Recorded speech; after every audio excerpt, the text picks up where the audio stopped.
छुट्टियों का भी अपना अलग मजा है। भाग दौड़ से दूर जब घूमने फिरने के लिए 2 दिन में मिले ना तो दिमाग फ्रेश हो जाता है। आनंद भी ऐसे ही पोर्ट ब्लेयर घूमने गया था अपनी वाइफ के साथ। बहुत दिनों से एक हॉलिडे प्लान कर रहे थे लेकिन पॉसिबल ही नहीं हो पा रहा था। जैसे ही लॉन्ग वीकेंड मिला दोनों निकल पड़े और सुबह पहुंच के वहां होटल में चेक इन किया ही था कि आनंद का फोन बजा। फोन घर के लैंडलाइन से था। घर पे तो कोई था ही नहीं क्योंकि घर में आनंद और उसकी वाइफ सलोनी के अलावा और कोई रहता ही नहीं था।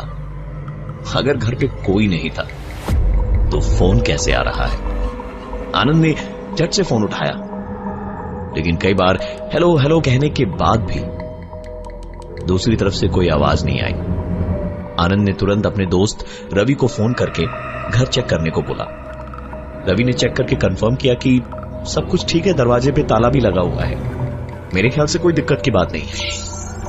आनंद ने भी इस पर इतना ध्यान नहीं दिया और घूमने फिरने में लगा रहा। सलोनी परेशान न हो जाए इसलिए उसने सलोनी को कुछ नहीं बताया। सारा दिन घूम फिर के थके हारे सोने जा ही रहे थे कि आनंद का फोन एक बार फिर बजा। दोबारा घर के लैंडलाइन से ही था और इस बार दूसरी तरफ खामोशी नहीं थी। इस फोन कॉल पे उसे दूसरी तरफ से सांसों की आवाज सुनाई दे रही थी। आनंद ने हड़बड़ में फोन स्विच ऑफ कर दिया।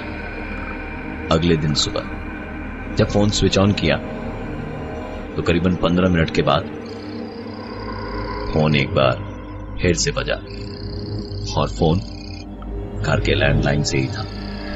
आनंद ने फोन उठाया तो उधर से एक आवाज आई, मुक्ति दो राजा। इस बार आनंद ने बिना टाइम वेस्ट किए सलोनी को अब तक घटी सारी बात बताई और दोनों अपने घर की ओर निकल पड़े।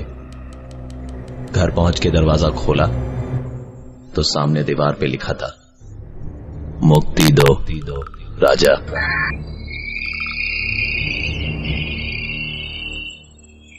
आनंद परेशान तो था पर डरा नहीं। रात को सलोनी तो सो गई लेकिन आनंद को न जाने किस कारण नींद नहीं आ रही थी। लेटे लेटे ही उसने एक आवाज सुनी।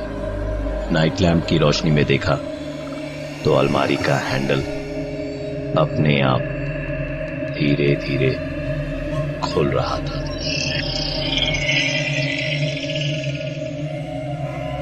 आनंद उस अलमारी के हैंडल को देख ही रहा था कि उसका मोबाइल बजा। नंबर देखा तो एक बार फिर नंबर हॉल में रखे उसके लैंड फोन का था। आनंद उठ के हॉल में गया तो देखा फोन वैसे का वैसे ही पड़ा है। उसने फोन उठाया तो दूसरी तरफ से आवाज आई, मुक्ति दो राजा। इस बार आनंद अपना पेशेंस खो बैठा था। फोन की लाइन डिस्कनेक्ट कर उसने पीछे से तार निकाला और कहने लगा, तुम जो कोई भी हो मैं तुमसे डरता नहीं। हॉल से गुजरते हुए आनंद वापस कमरे के अंदर गया। कमरे में गया तो अलमारी खुली पड़ी थी। उसने सलोनी को जगा के पूछा कि ये अलमारी तुमने खोली? सलोनी ने कहा, नहीं तो। आनंद उस अलमारी की तरफ आगे बढ़ा और अलमारी का दरवाजा बंद करते हुए बोला, मैंने कहा ना कि मैं डरने वालों में से नहीं हूं। तुम जो कोई भी हो मैं तुमसे नहीं डरता। आनंद अलमारी के दरवाजे को बंद करके बिस्तर पे लेटा ही था कि वो फोन जिसकी लाइन थोड़ी देर पहले वो डिस्कनेक्ट करके आया था बज उठी। तभी हॉल में रखा लैंडफोन बज उठा। आनंद ने जाके देखा तो फोन का तार जो उसने थोड़ी देर पहले निकाल दिया था वो निकाला हुआ था, लेकिन उसके बावजूद फोन कैसे बजा ये उसकी भी समझ में नहीं आ रहा था। आनंद ने फोन उठाया तो आवाज दोबारा आई, मुक्ति दो राजा। इस घटना के बाद आनंद की आंख कैसे लगी उसे कुछ पता नहीं। जब आंख खुली तो देखा कि वो डाइनिंग टेबल पे ही सो गया था। कैसे, कब, उसे इस चीज की कोई जानकारी नहीं थी। ऑफिस जाने में देर हो चुकी थी। जल्दबाजी में ऑफिस चला तो गया, लेकिन टेंशन घर की ही थी। दोपहर में घर के लैंडलाइन से उसे फोन आया। आवाज फिर से वही थी, मुक्ति दो राजा। तुरंत आनंद ने सलोनी के मोबाइल पे फोन किया। उसने जब फोन नहीं उठाया तो आनंद ने कम से कम 5-6 बार लगातार उसे फोन किया और फिर सीधे ऑफिस से घर की ओर भागा। घर पहुंचकर आनंद ने जो भी देखा वो जिंदगी भर भुला नहीं सकता। सलोनी पागलों की तरह घर की दीवारों पर लिख रही थी, मुक्ति दो राजा। आनंद सलोनी के पास गया और उसे झकझोड़ा तो वो हंसते हंसते बोली, अब डर लगा। और इतना बोलते के साथ ही वो बेहोश हो गई।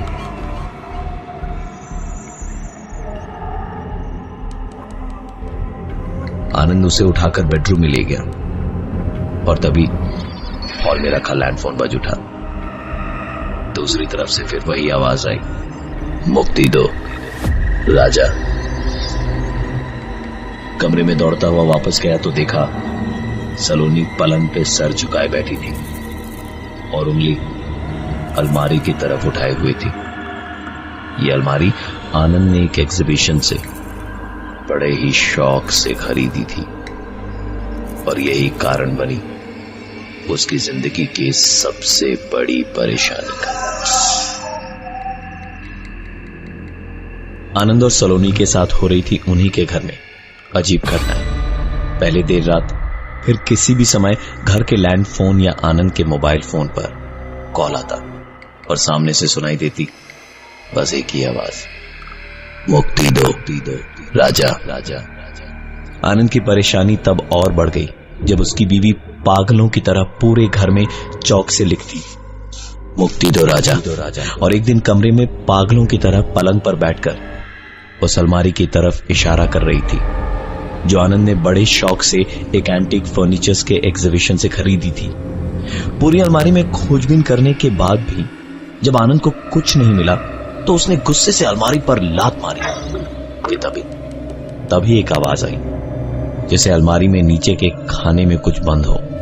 इस पुरानी अलमारी में नीचे की तरफ एक खांचा बना हुआ था। वो खोलने पर उसमें से एक डब्बा निकला। उसमें शतरंज की गोटियां थी।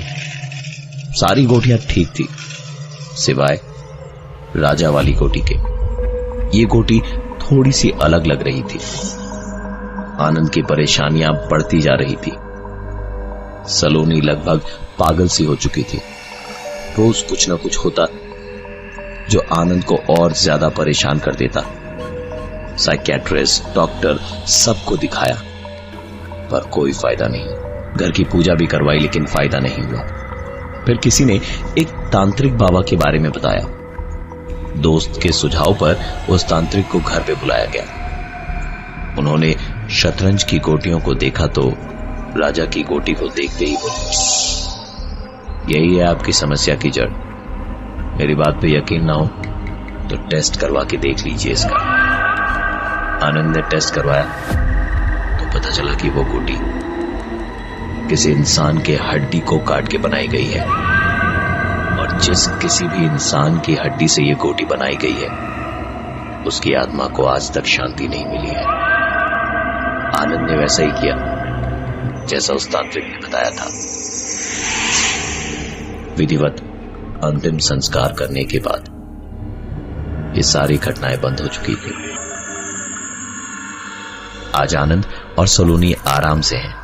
सलोनी को अपनी दिक्कतों से और शायद उस राजा को इस दुनिया से मुक्ति मिल ही गई।